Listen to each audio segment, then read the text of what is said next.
Ladies and gentlemen, sports fans alike, welcome to another edition of Bill Swerski Sports Talk Chicago, one of the couple, two, three best podcasts around. So sit back, grab yourself a cold one and a Polish sausage, park your keister in the French room, and listen to Bill Swerski Sports Talk Chicago. In Chicago, you know that all sports rock. The Bears, Hawks, Bulls, Cubs, and Sox. Pick your favorite, you can choose, as long as the Packers lose. For everything you need to know, it's Bill Swerski Sports Talk Chicago. Bill Swerski Sports Talk Chicago. Hey everybody, welcome to another edition of Bill Swerski Sports Talk Chicago. This is your hosts, Alex and Sean. On this episode, we're going to be talking about Bears during the bye week, the hot stove talk, little Bulls, little Blackhawks. But first, I'd like to thank our sponsor, the Rockford Ice Hogs. If you're not familiar with the Rockford Ice Hogs, they're the AHL minor league affiliate of the Chicago Blackhawks. What does that mean for you? You get to see the stars of tomorrow today at family-friendly, affordable prices. Season is currently going on right now, so make sure you head on over to icehogs.com, get yourself a hat, shirt, jersey, tickets, and more. Tell them Swerski Sports sent you. Alex, how are you doing, my friend? I am doing just dandy. First thing I just want to say is, and just like that, without playing a game, the Bears have fallen to the third draft pick. Could have been worse. I did not think the Rams were going to beat the Raiders for a while there. And if the Denver Broncos could have freaking won today, that would have been amazing, but it was a long shot. It would, the Rams give me renewed hope that they can pull out a couple more games here and give the Bears some cushion. Because Baker Mayfield in the second half looked solid. He did that game-winning drive. It's like, wow, I wasn't expecting that, but good for you. It's weird. He's on his third team now over the past year? Yeah, in the past calendar year, his third team. Yeah. But those of you that are either sporadic listeners to us or new listeners or just didn't pay attention. So the reason the Bears fell, even though they didn't play a game, is when the Bears had their bye week so late that essentially they had a game in hand loss, that they were ahead of other teams that only had 3 wins because they didn't have their bye week. But the tiebreaker when teams have the same record in the NFL is the team with the weakest schedule gets the better pick. The team with the stronger strength of schedule gets the worst pick. And the Bears right now, as it stands, have the strongest strength of schedule out of any team in the entire NFL. So any tiebreaker, as it currently stands, the Bears lose that tiebreaker. And with Denver losing today to the Chiefs, they also fell to 3-10. They picked up that loss that the Bears had, extra loss that the Bears had. So then the Bears and the Broncos are both 3-10. Bears have a stronger strength of schedule, and they get the worst pick, which right now is third. So now there are, with teams with between 3 and 5 losses, is picks 2 through 14 right now. So Bears have 4 games left. There's still a whole lot of swing that can go on here. And I think the Texans pretty much have this number 1 pick locked up. Hey, they almost won today, and then they realized, oh shit, we want to lose, and then they lost. Yeah, it's that would have been nice if they had won this game, because they have a tie. So they would have had 2 wins and a tie, which would put them and the Bears and the Broncos a half win apart. So that would really put things close. But with the Rams and the Broncos having to play each other, the hope is that they either tie or the Broncos win. Right, right. I think that looking at the next few games, I don't have any doubt that the Bears are going to lose. They're playing the Eagles, who are now a 9-point favorite against the Bears. No That's a surprise. that is a that is like a huge number in the NFL. It's massive. It's beyond massive. And it doesn't surprise me whatsoever. I mean, listen, Justin Fields is Justin Fields, but your defense is probably going to give up at least 35. And that's probably a low number to set right now to that team because Jalen Hurts, right now, Jalen Hurts looks like an MVP, and that team is firing on all cylinders. They're most likely going to beat you next week. And then after that, you have the Bills. So the next few weeks, I don't think the Bills or the Eagles are going to beat you. Though, I mean, I don't see the Bears winning, but I think the game against the Bills, it might be a tad better than people expect because I don't know. I watch the Bills and they're winning games, but they're not dominating like I thought they would be. But nevertheless, I think that the Bears are going to lose both those games. Like you said, it's just going to be a matter of what the other teams do at this point. Because after that, then you have the Lions and then you have the Vikings. The game I'm worried about winning, so to speak, is that last Vikings game. That's the only one I think they have a shot at this point. I mean, the thing is the shot would be that if the Vikings have things wrapped up, but the way that they're playing and the way that the 49ers are playing, I don't know if they're going to be able to rest like that. Yeah, I don't know. Because, today was obviously a big loss. They could have clinched the NFC North today, but the Lions beat the crap out of them.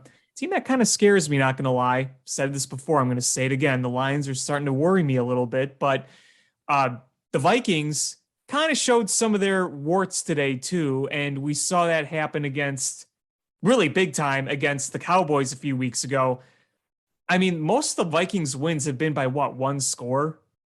Like a majority of them? They have, last I checked, they have their net points, their point differential is still a negative. Yeah. They're 10-3 and they have a negative point differential. I wonder how many 10-3 teams in the past have had a negative point differential in the NFL in recent years. It's so the Niners and the Eagles have a plus 138 point differential. The 49ers have a plus 120. The Cowboys have a plus 31 and the Vikings have a -1. Wow. So yeah, I mean that they have a good record, but that means they've pulled out some really close games. And right now in the standings, because the first two teams have a bye, and the Vikings are in one game up on the 49ers. Yeah, because now they have 9 wins, right? The 49ers. Yep. And the 49ers are playing. Let's see. The 49ers have. Man, that loss to the Bears was huge for the Bears and the 49ers. Yeah, it really was. It really, really was. So the 49ers next week have the Seahawks, which they should win. Then they get the Commanders, which they should win, and the Raiders, which they should win, and the Cardinals, which they should win. Who do the Vikings have? The Vikings,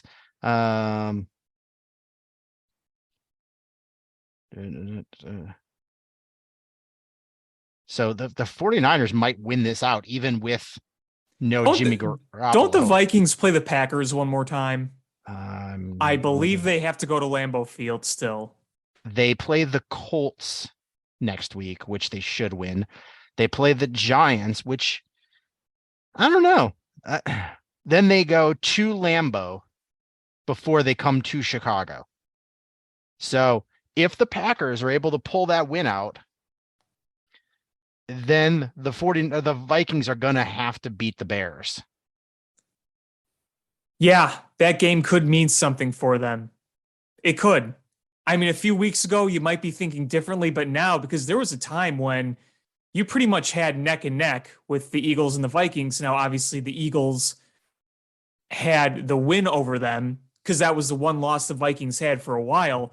But still, it's like, all right, even if they don't get the number one seed, they'll probably be number two. But now it's, yeah, that is not so certain. The 49ers are coming hot, like you said. I think that you can look at the NFC and pretty much conclude that the number one seed is going to be the Eagles, right? Yes, that's, I think, pretty much a lock. Yeah, exactly. So, yeah, I mean, look at the 49ers. They dominated the Buccaneers today with Purdy at quarterback. Like they were firing on all cylinders over there, defensively, offensively, everything was working with the 49ers. Yeah. So that's a sneaky team right there. So Russell Wilson is now injured. Yeah. That's bad for the Bears. Would you be surprised if he doesn't play another game this season, depending on the injury? Like, even if it was moderate, like, be like, nope, you're done. I would not be shocked. Because they've got so much riding on him for a long time. You know, you better get him right. Yeah. I think it is going to get even uglier. Despite how bad he was playing. I don't even know. Who's their backup these days? I think it was Mark Rippon's son.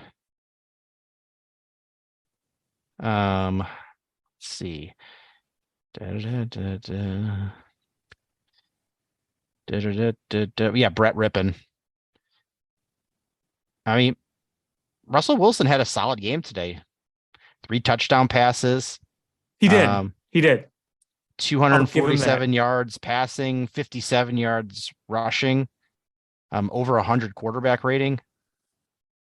Yeah. And you know what the funny thing is for Denver is that their position does not matter for them. No, well, I mean, you know, in the other rounds, yeah, but for this first round, they don't even have their first pick. Right. It's the Seahawks pick. It's the Seahawks. And yes, in other rounds it does matter, but when it's not, when you're this bad and you can't get like a top 2 pick, that's bad.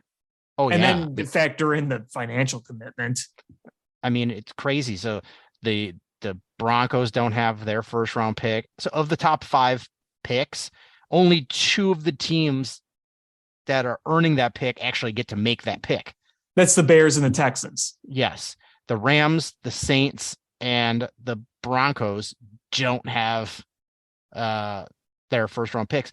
What's crazy is the Eagles right now would be picking 5th. So they very well could get one of those top 2 defensive studs. How well run can you get?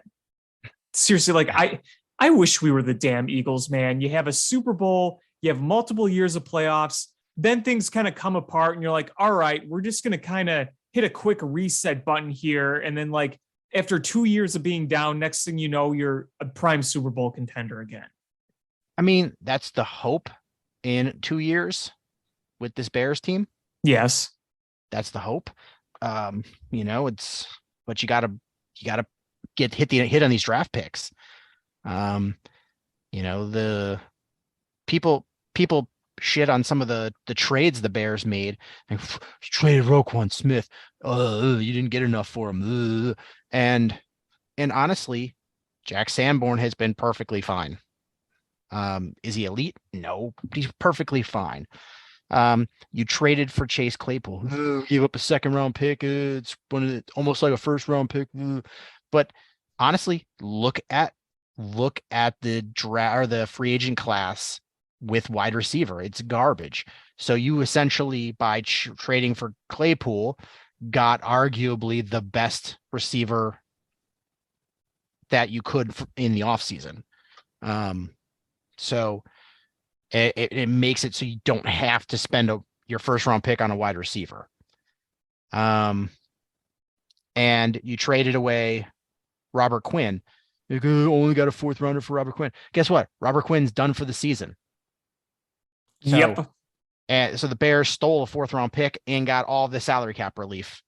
That's Right. yeah, that was huge. So I, I don't see problems with any of those. Would we have rather given up the 2nd-round pick of the Ravens? Sure, but the Steelers knew that, hey, there's 3 2nd-round picks that were being offered here. It's the Bears, the Packers, and the Bears one they got from the Ravens. And they hedged their bets. They said, all right, well, Bears, if you don't give us your 2nd-rounder, we're going to trade with the Packers because their 2nd-rounder is going to be higher than the Ravens. And so the Bears could have either lost Claypool or given up the draft picks, differential between where the Bears draft and where the Ravens draft. And honestly, it's not, we're probably looking at like what, 20 picks. It's not great, but it's not the worst thing in the world. Right. So I'm fine with the moves they've made so far. And, here's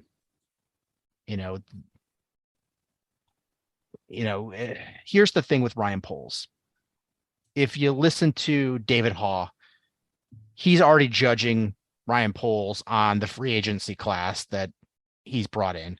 And I think that's either willful ignorance or manipulating things to fit your narrative, because Ryan Poles did not bring in a free agent class to win ball games.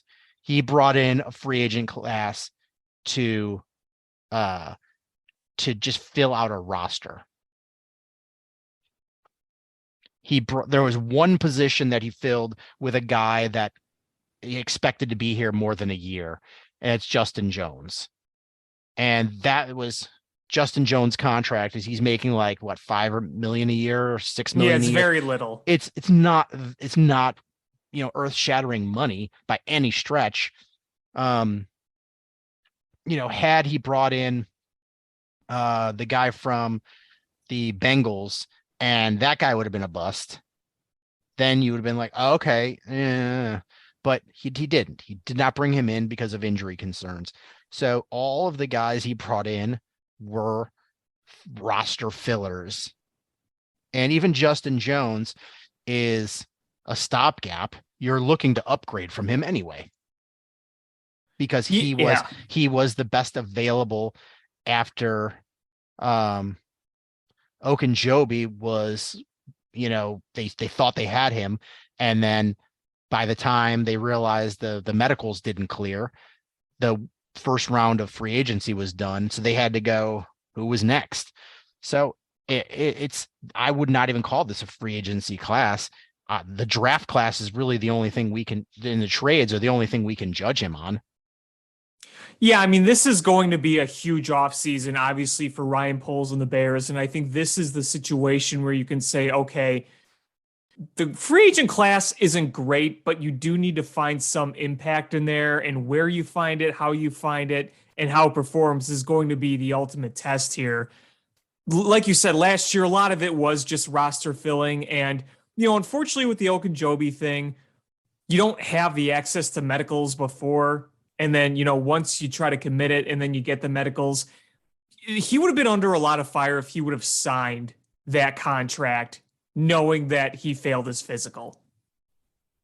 Yeah, absolutely. And once you renege on that contract, he's not going to come back to you with a lesser contract. He walk away, and he tried his luck with a deal with the Steelers. And honestly, I have not seen him play this year, so I don't know how he's looked. Let me see. Pro Football Focus, Larry Ogunjobi.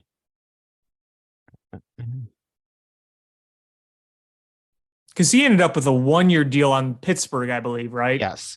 His PFF grade is 59.8. And Justin Jones is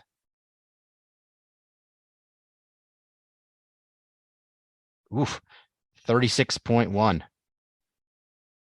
So Hmm. it's better, but it's 59 is still not great. I think we would have been unhappy about that overall results for that kind of deal. But again, there was the injury concern. And who's to say he doesn't sign with the Bears this offseason with, you know, if the medical's clear this time. And wouldn't it be logical to think that he'd probably be cheaper this time around?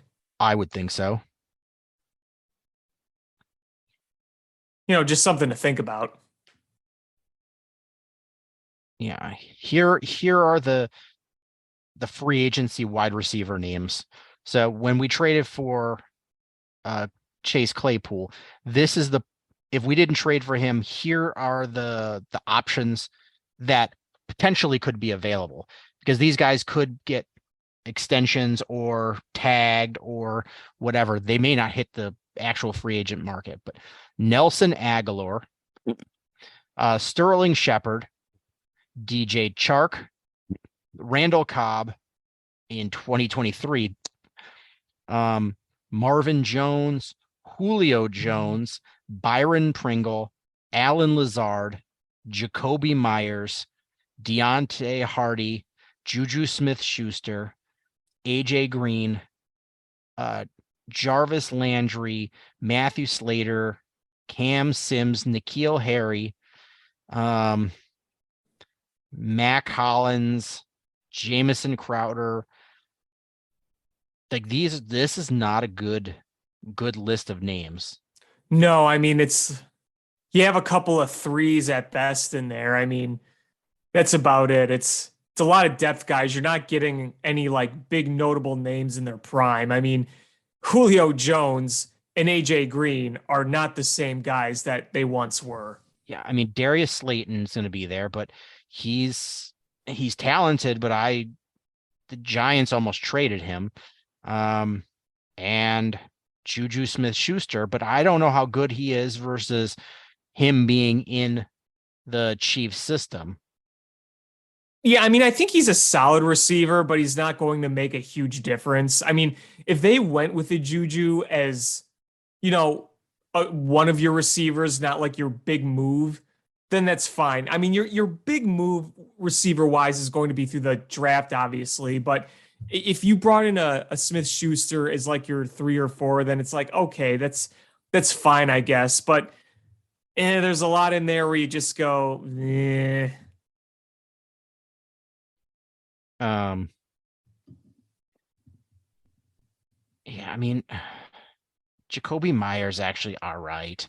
But I think he's one of those guys that's gonna leave the Patriots and just flop. And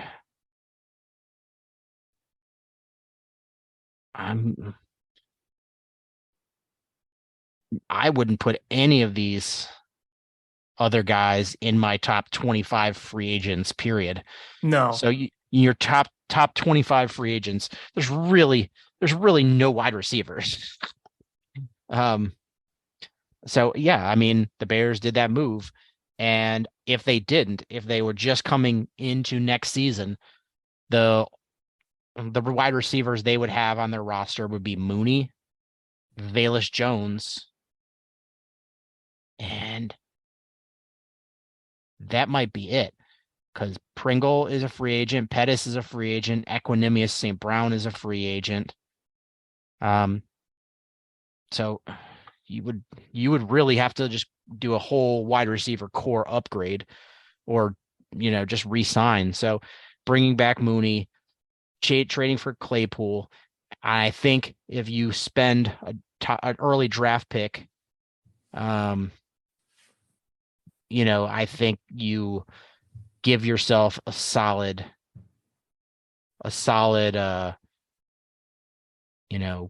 wide receiver core. Yeah, and I think DJ Chark would be a guy I wouldn't hate bringing in as like a 4. I just don't think you can do much worse than what you have now. So if you draft a guy with one of your higher picks, like you said, you add that to Moody and Claypool, you're not looking at murderer's row by any means, but I think you're looking at something you can plan around with a solid plan with Justin Fields. Mitchell Trubisky threw an interception to Roquan Smith today. Yes, he did. Yes, he did. I was going to bring that up. I'm glad you did. I think he threw 3 picks today, Trubisky. He did. He did not have a good game. I think we have to put to rest anything about Mitch Trubisky being more than a backup, right? Yeah. Oh yeah. He's not a starting quarterback. And I thought maybe, hey, he sucked under Matt Nagy, but Matt Nagy sucked. And maybe the year in Buffalo under Josh Allen, he stabilized things and figured some things out. And that's not the case. He's not been good in Pittsburgh this season.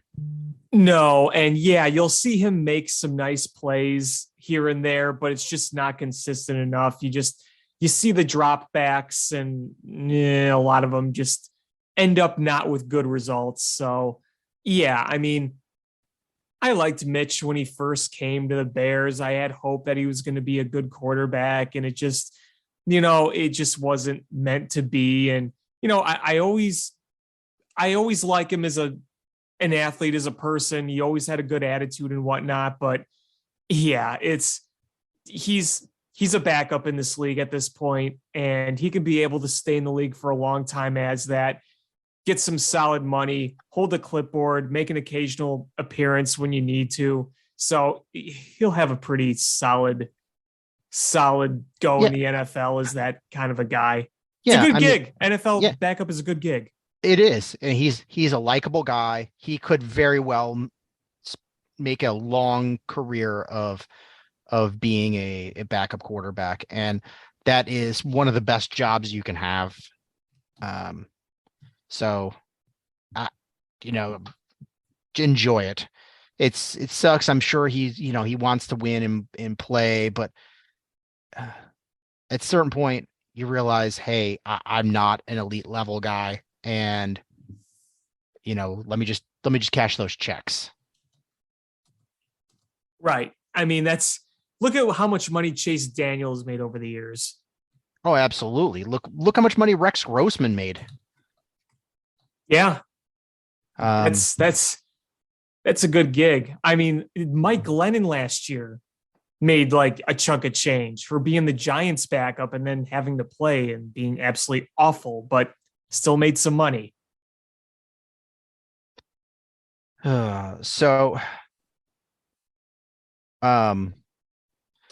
Looking at the draft, assuming the Bears are probably going to pick between third and fifth, what at our super late bye week, how do you rank their positions of need? As in like positions on the fields? Yeah, that they need and to upgrade in this offseason. Well, I would say everything but quarterback, but to be more specific, you need defensive linemen. Mm-hmm.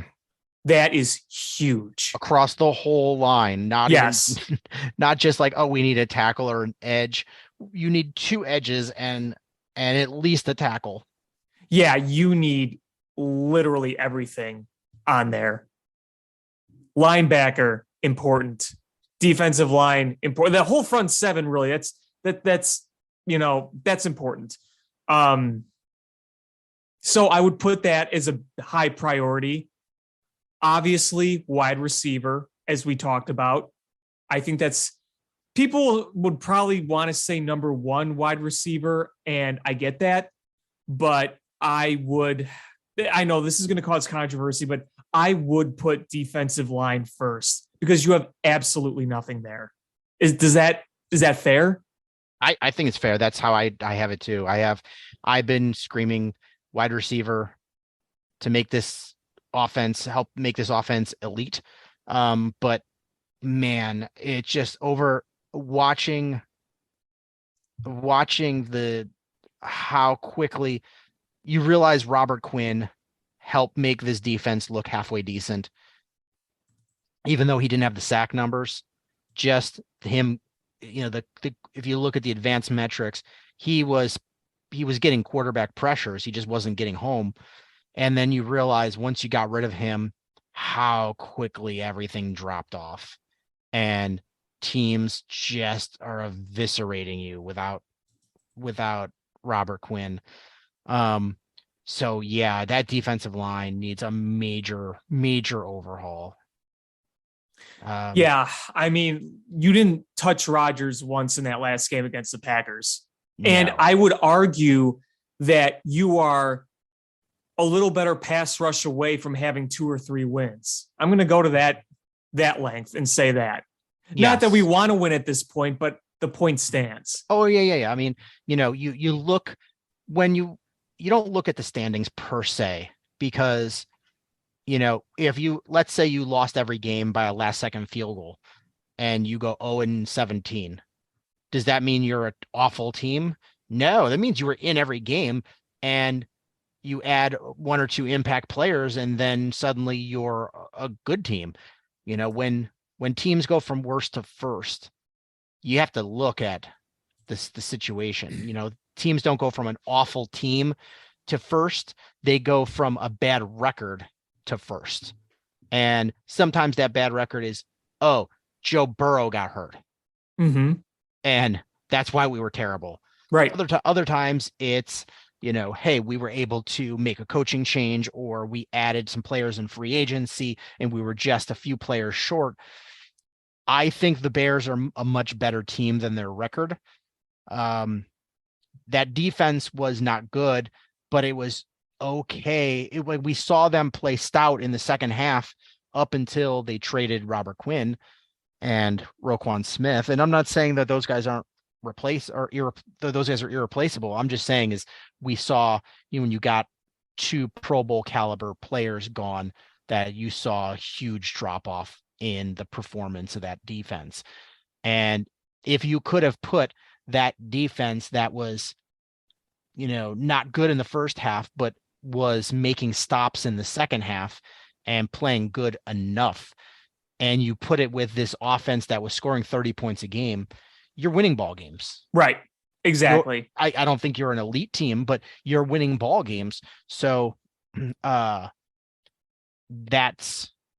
the difference. So if you're able to add some marquee players on that defensive line,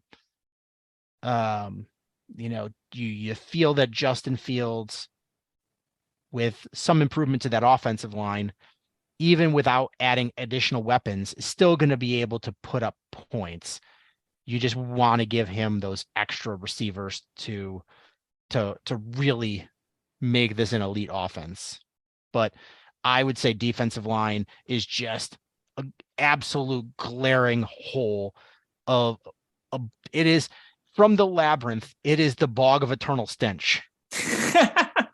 It really is. I mean, remember, your sacks leader is your safety, your rookie safety. Yep. With 3. Yeah, that's not good. It's not good enough. Right. So that's my number 1. My number 2 is wide receiver. Number 3, I think offensive line. I think, when you have Tevin Jenkins in there, we see the difference on how the line holds up. With that being said, I still think it needs obvious work. I mean, I don't think anyone's going to disagree with that. I think that having Tevin Jenkins in there, plus bringing in some more reinforcements, you're going to look at a line that's significantly better than the line we had without Tevin Jenkins, where it was just, he was getting hit constantly more than any other quarterback. You put Tevin Jenkins in there, all of a sudden it's holding up a lot better, but then you address it even more, and the better it's going to hold up. Here's something I'm going to throw out, and the season's not over. So we have 4 more games of evaluation plus before we go into free agent season and draft season and trade season, etc. We have 4 games to evaluate one more component of that offensive line, Alex Leatherwood. Alex Leatherwood was a mid first round pick Yes, he was. out of Alabama. He has all of the physical tools. People mocked the Raiders for picking that guy, but it was because we all thought he was a second round pick rather than a mid first. But does not change the fact that was a really good offensive lineman coming out of the best college program in the country in Alabama. We saw some playing time against the Packers and he looked good. They were doing that stupid thing where they were rotating guys, but he looked good when he was in against a pretty stout, Packers pass rush. And, I watched when he was in the actual plays and he looked good in the time where it looked like when it was live, like he was giving up pressure and wasn't like he made a boneheaded move. When you watch it on replay, it was actually Tevin Jenkins that missed an assignment on that one. But you go back and Alex Leatherwood actually played a nice game. If he can wind up being over these next 4 games, a guy that you look at and you're like, all right, he can play right tackle. You feel comfortable with Tevin Jenkins at right guard. You've got the veteran Cody Whitehair or Whitey Coathair, depending on who you are. You're going to get what you get with him. And Braxton Jones has looked pretty good. There's definite things he needs to work on, but honestly, his technique and his footwork and his sense of the game all really sound. The thing he needs to work on is just he needs to get stronger and bulk up because it's the bull rushers that get him. And that has nothing to do with his skill and ability. That's just he comes from, Southeast Utah State, some podunk school. He's against NFL talent. That's going to be the strength and training staff working with him during an off season and getting him in the gym all off season and in training camp, having him ready to go. I think they got a steal there. Is he going to be elite? I can't say that, but if he is an above average left tackle that you got in the 5th round, 6th round, great. And so that means if Leatherwood pans out in these next 4 games, then you really just need a center. Which is important. Which is very important, but that's, when you look at it, you're like, okay, our line isn't as trash as we thought. We're really one guy away from feeling like we can have a decent line. And you go out pray that Jenkins doesn't get hurt next year. Right. I mean, you pray for all these guys not to get hurt. Right. But if Alex Leatherwood doesn't pan out, then okay, you need a right tackle too. So honestly, I'm less. they need to shore up the offensive line, but I'm less concerned about it. Wide receiver, they need to upgrade. They need guys. They need bodies and good bodies. Yes. Defensive line, they just need massive help. Linebacker, they need to improve that linebacker, but yes, I'm not as worried as I was when they first traded Roquan Smith. Right. No, I mean, that front defensive line is, that you have absolutely nothing there right now. Yeah. I mean, there's still holes in, as far as depth. Like, I think you need more depth and help at tight end. Obviously you're probably going to bring in another running back, assuming you don't bring back David Montgomery. You're going to need another quarterback, probably as backup. Isn't it 2 years for Simeon though? Did they give him a 2-year? I believe they did. Okay. Well, then they're good there. You need some linebacking help and some, cornerback depth. So you got to add guys, but there's just 2 gaping areas of need, and having a pick at number 3, 4, or 5, you're gonna have a pick of getting one of the studs, the stud defensive lineman. The question is, are you able to trade back and get some value and pick up some additional picks? Maybe not get the stud that you wanted, but be able to get 2 guys instead of 1. And I think part of that is going to be how the draft plays out, because Right. Yeah, I agree.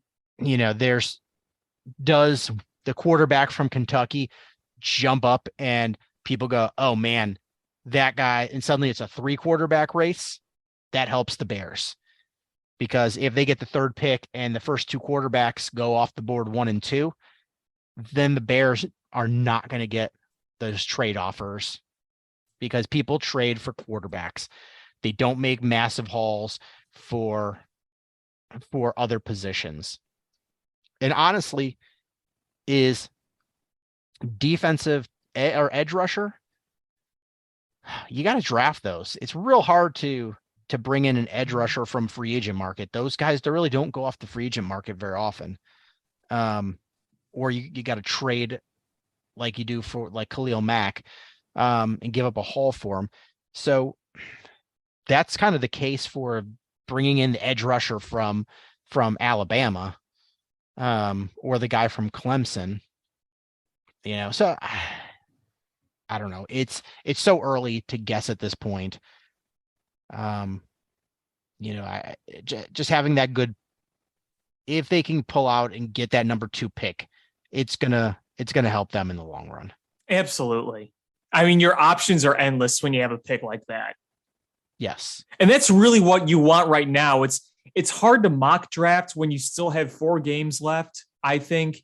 I mean, people will do it. And you can look at scenarios for sure. It's just, you know what you need, you know what you'd like. It's just, you don't know how it's all going to lay out, especially when you could end up having not even a top 5 pick. I mean, things can happen. There's still 4 games left for you in the regular season, so things can change drastically. Hey, that would be so frustrating if the Bears couldn't get a top 5 draft pick. Yeah, it would be. So frustrating. It'll really make me wish we lost that Texans game. Give me the Patriots win, because that was fun as hell. Oh man, just so frustrating. But hopefully this works out. Just you just got to lose your games and just lose the games, guys. Just lose your games. Oh man. I can't wait till we're watching meaningful football again at this time of year. I know that the tank is the plan, but I really don't enjoy just continuing to lose. No. I don't enjoy the fact that over the past decade, we've been sitting in December with Super Bowl aspirations literally one time in 2018. Like, think about it. 10 years ago was 2012. 2012 was the year they went 10-6, but lost in the playoffs. So you had a chance to make the playoffs, but nobody really believed that team was going to be going anywhere. 2013, you blew the division on the final play of your season. However, even if you would have made it in, your defense sucked. You were probably not going anywhere. And we all know in 2020, that team, even though they backed their asses in the playoffs, had zero chance to make the postseason. Every other year over the past decade, they weren't even close to being a playoff team. So it gets tiring and old after a while. We know we have to lose. We know we have to tank. We know right now it's a big picture rebuilding year and whatnot. But man, at this time next year, we got to be playing for something serious. Even if it's not like we're competing for a Super Bowl, I think we should be in the conversation, dark horse for the division. Or at least in the hunt for a playoff spot like the Lions are right now. Yeah. Like if if we're not around 500 at this point next year, that's going to be frustrating. It'll either be because something was done wrong or because there's unfortunate injuries. Right. I mean, Justin Fields goes down. Please God, no, please God, no. We're going to be back in the same spot. But if that happens, it's another year of being sucky. But then you pull that Joe Burrow Bengals where they utilize their quarterback getting hurt to add Jamar Chase. Right. And if we added Marvin Harrison Jr. Anyway, let's not get too ahead of ourselves here. We're going to tank next year too. Next year, we're going to take the first pick and we're going to give Marvin Harrison Jr. and then we're going to take the North. We'll sit that Fields guy and say he's not feeling well. He got an upset tummy. Who did the diagnosis? All I see is written sloppily in purple crayon, Ding Dong George. That's Dr. Ding Dong George for you. And he comes out with like one of those, like those metal circle things on a headband. Like from the 1940s. He's got the short white coat. He's got the little triangle thing that he hits you on the knee with. Yeah. He's like, I got a pocket full of tongue depressors. He's wearing his bear shoes that he wore when he picked up Ryan Poles. He's like, kids, would you want a lollipop? And they're like, do you have one that's not in your mouth? No. This is the only one left. It's grape flavored. Just like my crayon. Which I've also tasted.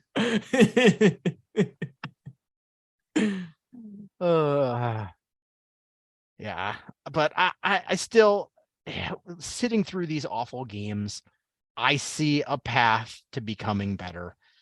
And just be warned, even though we have some ridiculous amount of cap space, the Bears are going to carry a huge amount of that over into the next season. Oh, of course, you're not going to fill that whole thing in this one off season. There's not enough big free agents to do it. There's no logistical way that's going to happen. Yeah, and their goal is, I mean, Ryan Poles has straight up told you they want to build through the draft. And that way they have a constant if you keep drafting well, you have a constant influx of talent that's cheap. And so when it comes time to pay Justin Fields, you don't get in the situation like the Packers are in, where they're paying so many guys a ton of money. You're bringing in a lot of young players to offset that cost, and you carry over. So you're keeping cap flexibility. I think that's the goal, is to draft well, be smart with free agents, and maintain cap health while winning ball games. And it's a tougher ask. I'm sure everybody would want to do that, but right now Ryan Poles has a clean slate. Right. He's got a quarterback. He's got a team with no real salary cap, hits on it. And he's got a lot of money to spend and a full arsenal of draft picks. So this is his time to shine. And all those meatballs that are saying, I would trade Fields and just start new with a new quarterback. That's silly. I saw one tweet about that and it was getting kind of crapped on. So I'm like, okay, I think most people think that's silly.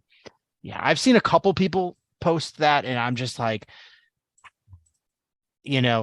just think we have an elite quarterback at this point, and he's a year and a half into developing him, and you want to give that up for another 50-50 crapshoot? Yeah, it makes no sense. And unfortunately, until they start winning games, that controversy is going to be there. Oh, absolutely. I mean, we have another month of this being painful, and before this turns around. And I think we're in potentially a better spot than the Lions were going into next season as they were into this season. We've got a better quarterback situation. Definitely. And that's the main thing we have. I mean, because Detroit's roster is further along as a whole.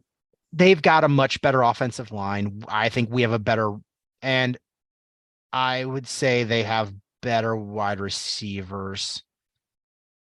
Yeah, By half, 3/4 of a step.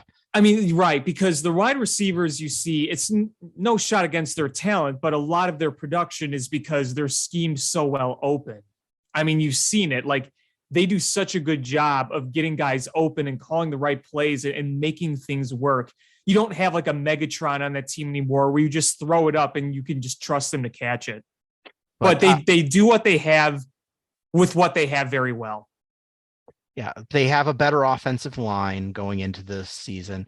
But I think the Bears have a better secondary, and they obviously have a much better defensive line, even though I don't think the defensive line of the Lions is elite by any stretch right now. But so the Bears very well could be in a better spot going into next season than the Lions were going into this season. And you can see the Lions they've won 5 of 6 games. Yeah, they're red hot right now. Yeah, so don't be shocked if the Bears aren't a team that's going to be a tough out next year. Yeah.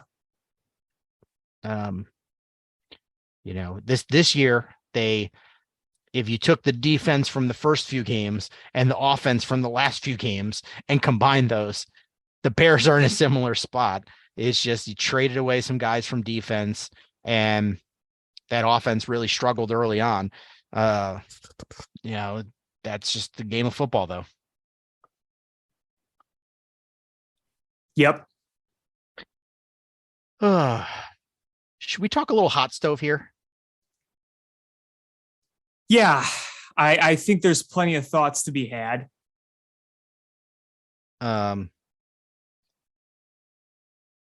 So the White Sox are not doing anything. It's crickets on the south side. The only thing I've heard is potentially being in on Gallo, but that's about it. Which is really a White Sox move.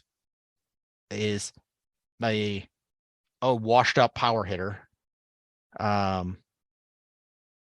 That's I don't know. That's sad. They've got a lot of holes that they need to fill. And there's the reports are that Tim Anderson is not on the trade block. And so you need to fill second base, corner outfield spots, another pitching spot, and you're not spending any money. I mean, I think right field is going to be Oscar Colas. There's buzz that second base. I don't agree with it, but there's buzz that second base is going to be Lenyon Sosa. Him and Lurie Garcia. Yeah. I think that's what's going to happen is the White Sox are going to, they add another, a Joey Gallo type, player.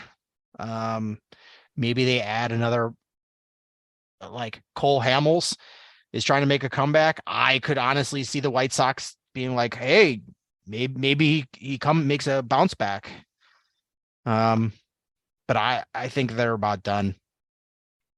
I honestly, this is my personal opinion, and folks can take it or leave it. But the thing that Jerry cares most about is making a profit for him and his business partners. And he sees that our economy is looking like we might hit a recession. So he is going to cut the payroll by just natural attrition of guys leaving. He's going to cut the payroll. He's not going to replace those guys. And he's probably looking at $20 million in savings from the salary cap that he can use to profit when the recession hits and cuts into his business. He's got it all figured out. I it didn't take Sherlock Holmes to solve that. Oh yeah, you say that. You have a giant whiteboard in your room, and you got all like the connected dots with the string and the magnets. And I'm like Charlie Day, and It's Always Sunny, with all the strings and. But I think that's the case. On the north side, I was really hopeful by this time we would be talking about Carlos Correa, and hey, we've added these guys, and this is what the team is looking like. And instead, we're sitting here with, we added a guy, Jamison Tyon, who he's fine. He's not elite. Perfectly good move. And Cody Bellinger. And neither one of those, I'm not shitting on either one of those moves, but if those are your moves, that's it, then I'm going to shit all over it. Oh, absolutely. I mean, no doubt.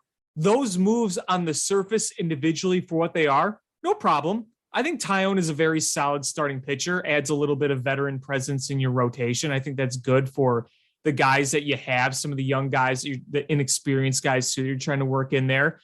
Cody Bellinger, I don't really have high expectations for him, but I think at the very least, he's just a bridge to get to PCA and center. But listen, this offseason lies on you landing one of those big shortstops. And guess what? 2 of them are off the board.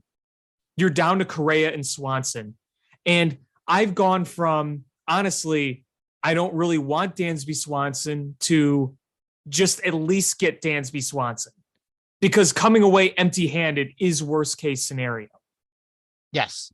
I mean, if you walked away without bringing in a stud shortstop, the only option where I would say, okay, I'm okay with this, is if you would have brought in Aaron Judge.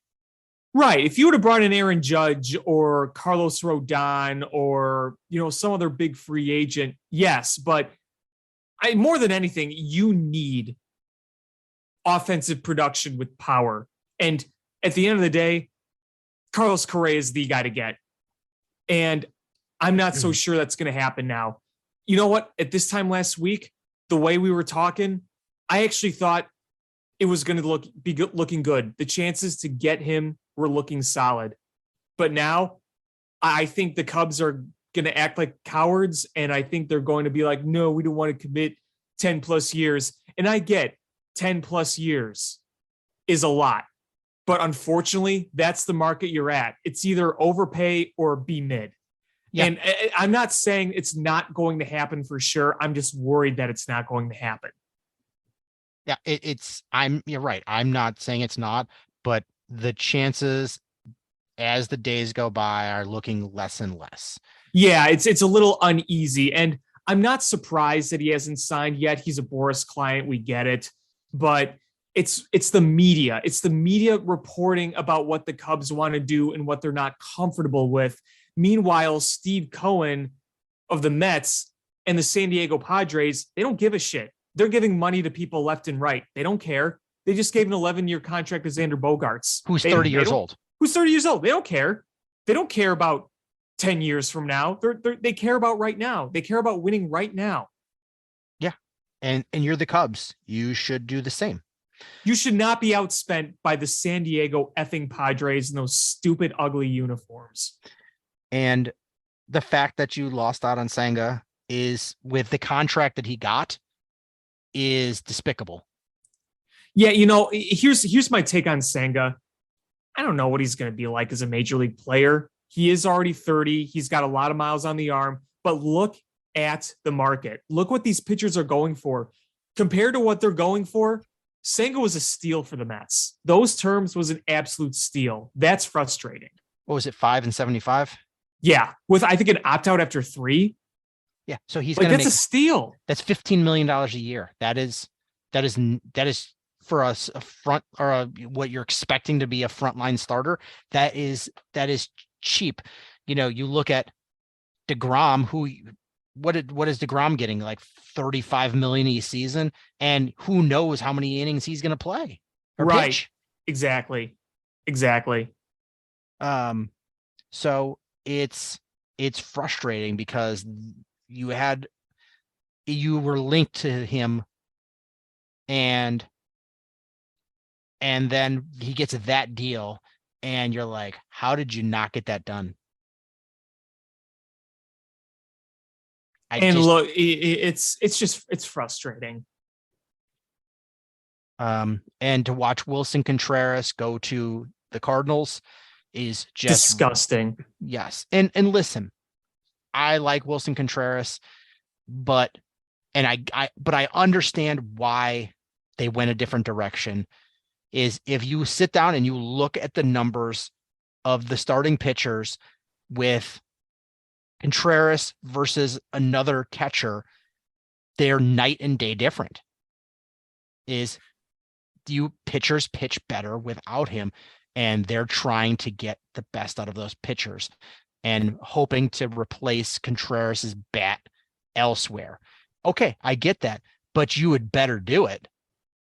You can't let him go and then walk away with where Yan Gomes is your everyday starter. Oh, no, and I think they're going to get a better catcher. I'm not sure it's going to be trading for Sean Murphy because he wants a lot, the A's do, but Christian Vasquez is out there. Go get him before he goes back to Houston or something.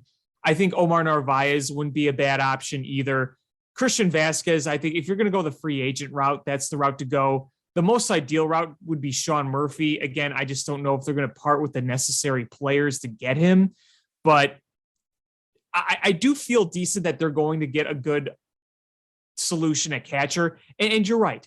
Walking away from Contreras from a catcher standpoint does make sense. What hurts is one, that's a big bat that's going away. That's 20 plus home runs and an 800 OPS that's going away. Two, you're going to be reminded of it a lot as he plays on your biggest rival. And I guarantee you, he is going to make sure he's going to absolutely shit all over the Cubs every time he plays them. He is going to be wanting to hit a home run every single time he's up there. He is going to bat flip. He's going to stare them down. He is going to remind them every single day that they didn't keep him. And he's probably going to absolutely mash against the Cubs. I know it's happening. And there's going to be some bench clearing incidents involving him. He is going to piss us off. And it's going to happen.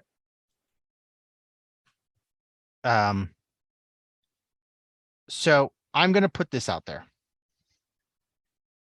How do you look at the Cubs offseason? We already know they've already locked in Jameson Taillon and Cody Bellinger. If the rest of their notable free agent signings are Gary Sanchez and Trey Mancini, and that's it, how do you look at this offseason? You said Trey Mancini. Who's the other one? Gary Sanchez. Oh, no, God, no. Oh, hell no. That would be awful. If you would have said, if you would have gotten Trey Mancini and Dansby Swanson, and then the other two you already got, and then maybe one more move, I'd say, okay, it's not the best, but it's not an awful job done. But if you come away without I think no matter what, if you don't get one of those stud shortstops, it's a failure. At this point, yes. I think if you don't get Swanson or Correa, it's a failure. Right. Yeah. Plain I mean, simple. The Cubs have been linked to Trey Mancini, and which is fine. It depends on which Trey Mancini you get. Do you get Baltimore Trey Mancini, or do you get Astros Trey Mancini? And that was a small sample size. But he came up very small, and even Baltimore Trey Mancini was not a world beater. If going into the trade deadline, his slash line was 268, 347, 404 with 10 home runs. That's fine.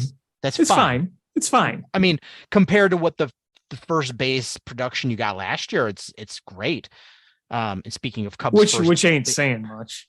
Yeah, but I mean, Frank Schwindel is now playing in the Japanese league. I really liked Frank Schwindel, but it does kind of piss me off. We wasted an entire year banking on him when it was kind of obvious that it probably wasn't going to happen. My thoughts on him were, and wisdom is, give them a certain amount of time. If you can upgrade over them, great. But if you can't, give them the time. And it didn't work out. And with Schwindel, and wisdom is still like, he is a perfectly meh third baseman. He can hit 20 plus homers. Yeah, he can hit a lot of home runs. He fields fine. He's a decent fielder, and he hits a lot of home runs. But you have to deal with a low batting average and a lot of strikeouts. But he's at least popping your bat. So I would say that hasn't been a failure. But you still would rather have a better third baseman. Yeah, that's kind of why I wanted Xander Bogaerts, because he could at least play over there. But that obviously did not happen. So yeah. Yeah. So it's just getting frustrating at this point because it's not looking great. Bellinger's a fine signing if you add other pieces, because he can play center field, he can play first base, and those are two positions where you need a placeholder, because the hope is Mervis and PCA are your future, and so him as a stopgap in either of those is good, because he's a left-handed guy. And best case scenario is, what if the change of scenery works? And I mean, obviously you're not going to get the MVP level guy. No, I think that's physically off the table. But what if you get like let me pull up his numbers and give a comp that is reasonable. All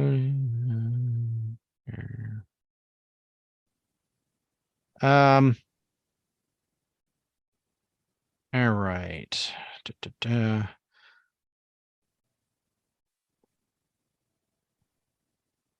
What if his walk rate is around 11%? The last 2 years, they were 6.9 and 8.9. And then the 4 previous years were 12.3, 14.4, 10.9, and 11.7. So he gave you an 11% walk rate and dropped his strikeouts to 24.5. So down from 27.3 and 26.9. But it's still above it would still be above the last 3 seasons. And a batting average, let's go a slash line of 240, 340, 450 with, let's say 21 home runs. Yeah, I mean, as long as you get that 20 home run power, I think that's what's really important, because you lack so much power, especially from the left side. Hopefully him and Mervis can supply that. I mean, if he throws up that slash line, I think it's a good signing. I think so too. Absolutely. For 1 year. Yeah. I mean, you paid him a bunch, but it's 1 year. It's my opinion that in baseball, 1 year deals, you shouldn't really care too much about the money. So I'm not that worried about it. I think it's if that is your marquee signing, that's bad. If he is a cog, an ancillary piece to adding a catcher and one of the big 4 shortstops, then thumbs up. Yep. Agreed. I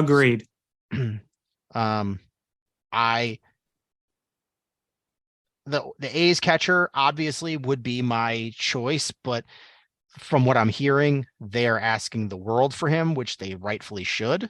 Yeah, and it's interesting because they are asking for some MLB players, and I'm thinking, okay, if you were to trade with the Cubs, who would you be willing to give up? I would start with Nick Madrigal. Yes, in a potential trade. Yes. You know, does I mean, I don't know what else needs to get done there, but then that would give you a catcher that is a good catcher and can hit a little bit. He's a great defensive catcher. Yes, but he's not an abyss at the plate either. No, he's not. He has decent production. Yeah, so that would be a huge win if you could add him and Correa. I think you got a pretty solid team next year. Yeah, I mean, I don't see a scenario where the Cubs next year are legit World Series contenders, but at least be competitive. Yeah. Sean Murphy last year was a 5.1 F4 with 18 home runs and a WRC plus of 122. And his slash line was 250, 332, and 426. And that's a K rate of under 25, which I think is important. That's a solid catcher for a guy that's a really good catcher. I'd love to have him. I mean, if you had a hypothetical trade of like a Madrigal, I like Morel, but if you offered Madrigal, Morel, like a Velasquez and maybe like a mid prospect or two, I think you would take that. But I think the A's really want a package. I mean, if you're the Cubs and you're not at least having these discussions, then you're doing a disservice to your organization. Yeah. But man, I'm just anxious here for Correa and Swanson.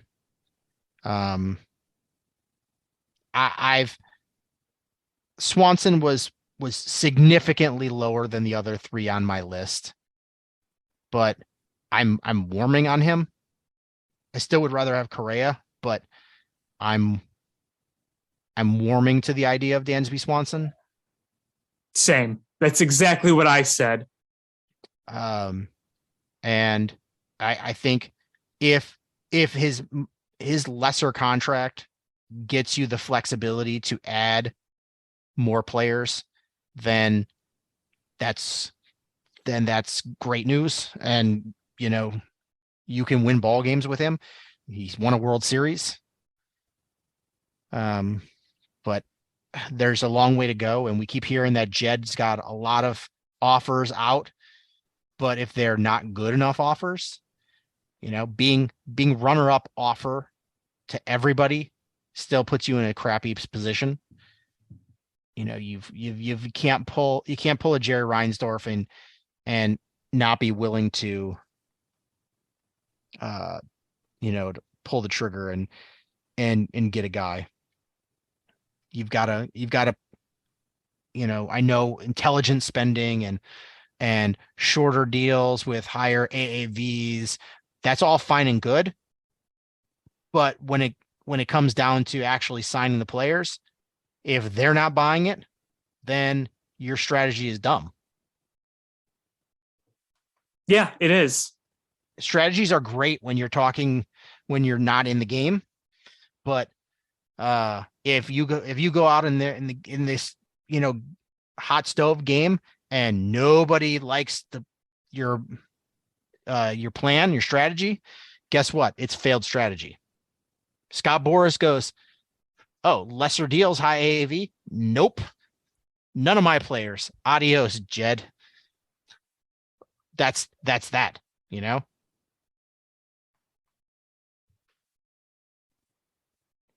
The Bulls just lost an absolute kick in the nuts game. I was listening to that game on my drive. We should We had switch. we had a chance to win it at the end with a free throw we missed. We took the lead on 3-pointers made by DeRozan with 0.5 seconds left. They inbound, got to the basket at the buzzer, dunked it in. We just lost with 0.5. They inbounded with 0.5 seconds. And we lost. I mean, that's the thing is I'm quickly learning that the Achilles heel on this team is 3-point shooting. Is they won big last night against a depleted Dallas team, but still they came out and they were on fire. The volume of 3-point shots that they shot and the rate that they hit them. They shot 30 last night. They shot 34 3-pointers, made 19 of them at 56%. And they came out and just gangbusters.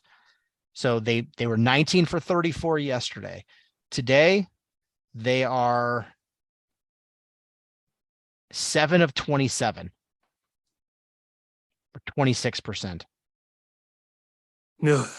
The Atlanta Falcons hit 6 more 3-pointers than you, and they won by 1 point. That's a significant difference. It is. Like, the Bulls just really lack 3-point shooting, and it's really starting to hurt them. They don't take the volume, and they don't have a high enough percentage, and that's really where the NBA is.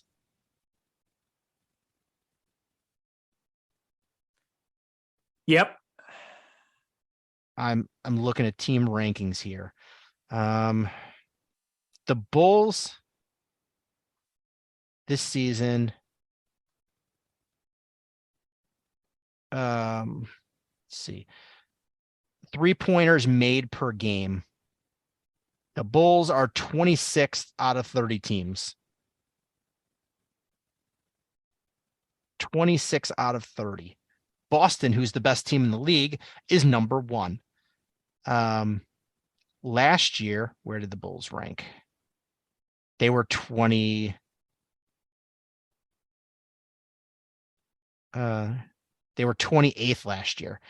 So they didn't do anything to improve this. Let's see, 3-pointers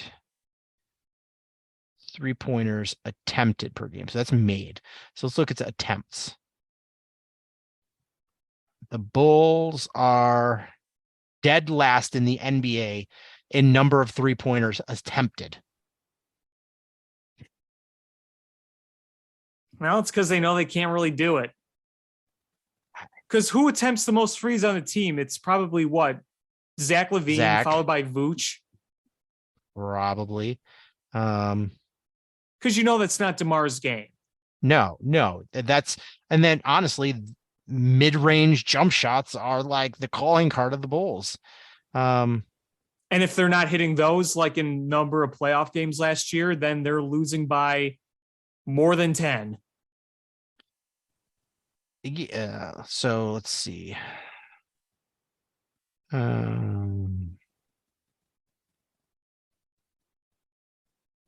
3-point attempts. Zach, then Vooch, then Kobe White. And then tie between Adesumu and Patrick Williams.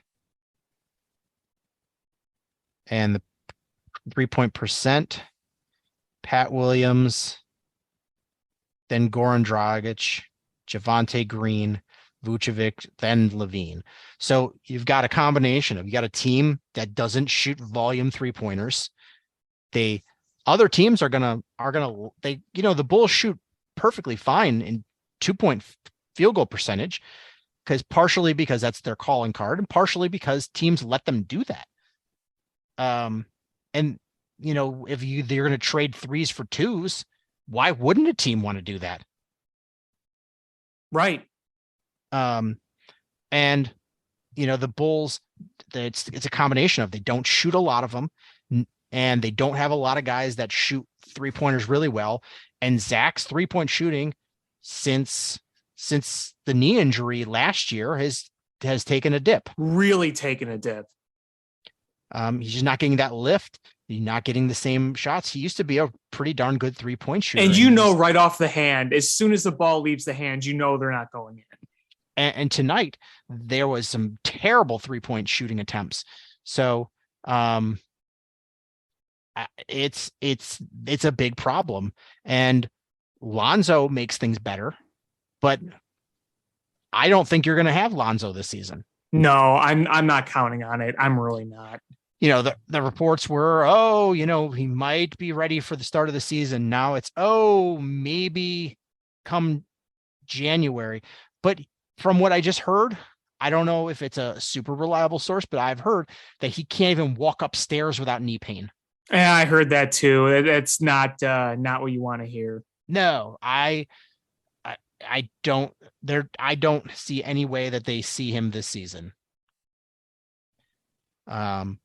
And that's really, their whole setup was to make, I don't think the Bulls had any vision that this team was a championship team, but to make this team work, they needed Lonzo Ball with his defense and his 3-point shooting. Yeah. And without his 3-point shooting was looking good last year. Without him, this team is mid as fuck. And that's sort of where you are. And without Lonzo, and without any prospect of getting Lonzo back anytime soon, you're in a tough spot. And it feels like the Garpax stage. You're in purgatory. You're not good enough to be a legit contender. You're not bad enough to tank. You don't have the assets to really get anything. It's just, we're in purgatory all over again. It's what it honestly feels like right now. Absolutely. And it's makes it worse that you're in year one of this Zach contract extension, and he's not fully healthy. No.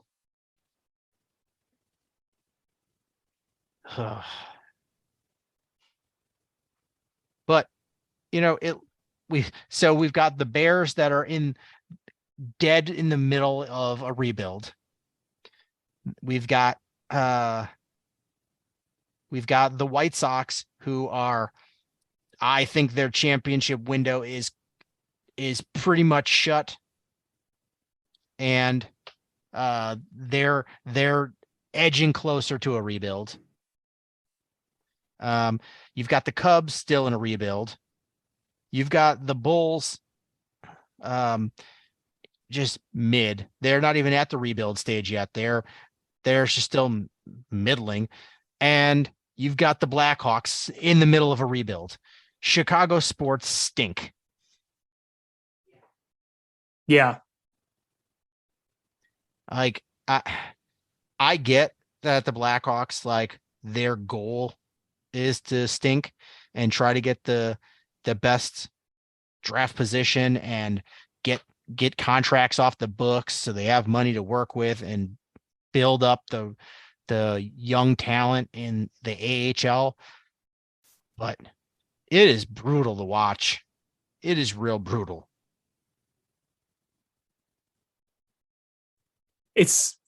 I'm sick of it. I'm sick of it.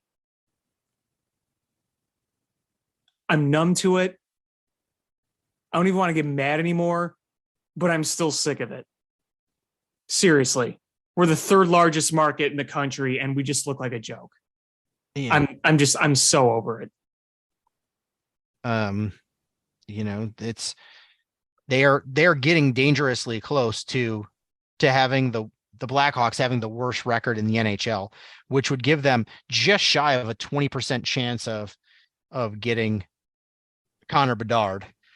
But I don't even know with Bedard how quickly they're able to turn this around. I still think this is a several year rebuild with him. Yeah. Oh God. Yeah. I mean, that's not going to change. It's going to jumpstart your rebuild by a lot, but it's still going to take a while to build a team around that. There's a long way to go here. You got some promising prospects. They need time to grow, and you need to make a lot of moves. It's even with Bedard, it'll speed up your process, but it's not going to happen overnight. That's for sure. No. And with the NHL draft, trade deadline being so late, you're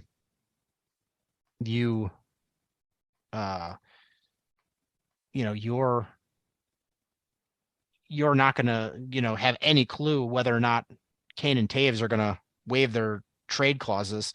And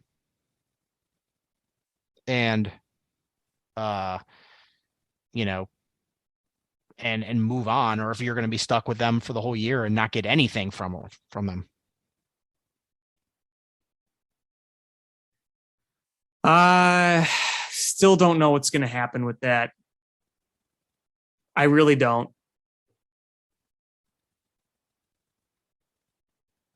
It's I don't think Taves will. I think Taves is here.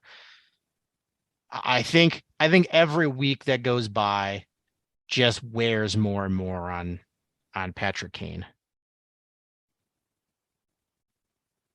Could be. I mean, it really all depends on him waiving his no trade clause. So, I mean, that's if we want to get something for him, then that has to happen. So you can't help but wonder.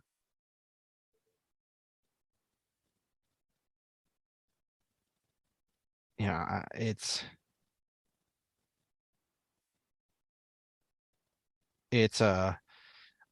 and what do you even get for him? Honestly, I don't know. It's hard to say. He's still a good player. He might not be putting up the flashy, great numbers, but I still think if you watch him play, he's still getting the assists. I'm not doubting his talent. I'm just saying is what does the league look as the return value for him? Yeah, I couldn't tell you. I mean, we got an underwhelming package for DeBrincat, but a very overwhelming one for Brandon Hagel. And it's going to depend on what the market is, what it's going to be the demand. I'm sure any team would love to have Patrick Kane, but I'm sure there will be more teams willing to pay more than others. It's going to be interesting come, what is it, March 3rd? Whenever it is, yeah. It's going to be really interesting to see where I think going up to that date, it's going to be a Kane watch at this point around the city. Is he going to waive his no movement clause? Are the Blackhawks going to get a haul? What uniforms he going to wear? And no matter what happens, I think it's going to be emotional for all Blackhawks fans. If he stays,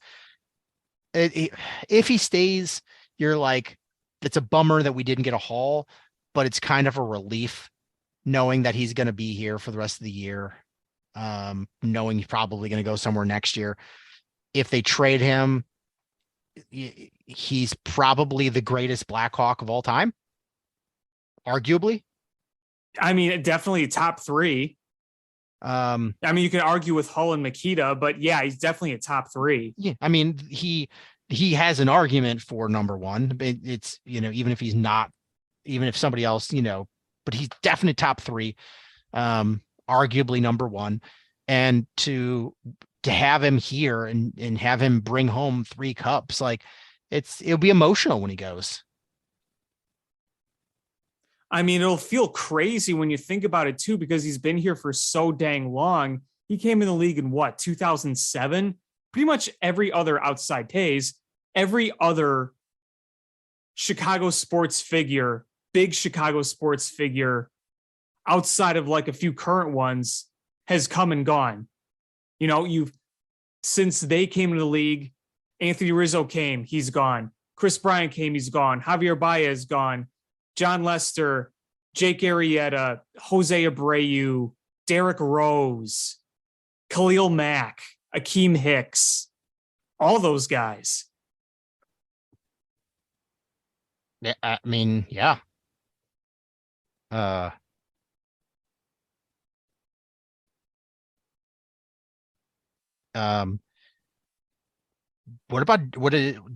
Didn't Jay Cutler come afterwards too? Yes, that was 2009. Yeah, so Jay Cutler coming Brandon gone. Marshall.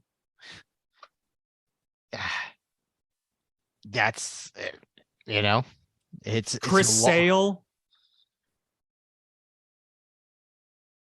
Think about it. Those all came after Kane and Tays, and they're all gone, and Kane and Tays are still here. The White Sox collared uniforms that Chris Sale cut up, come and gone. Yeah, they were not here very long. They got scissored up.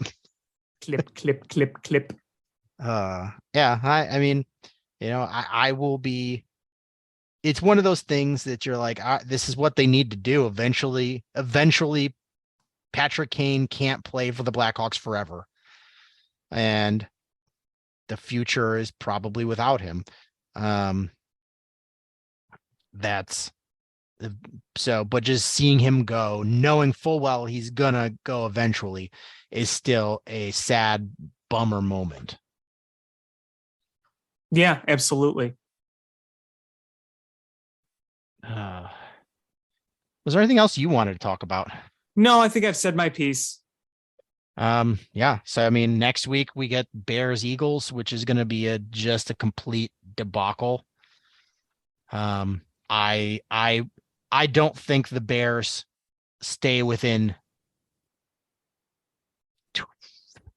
17 points.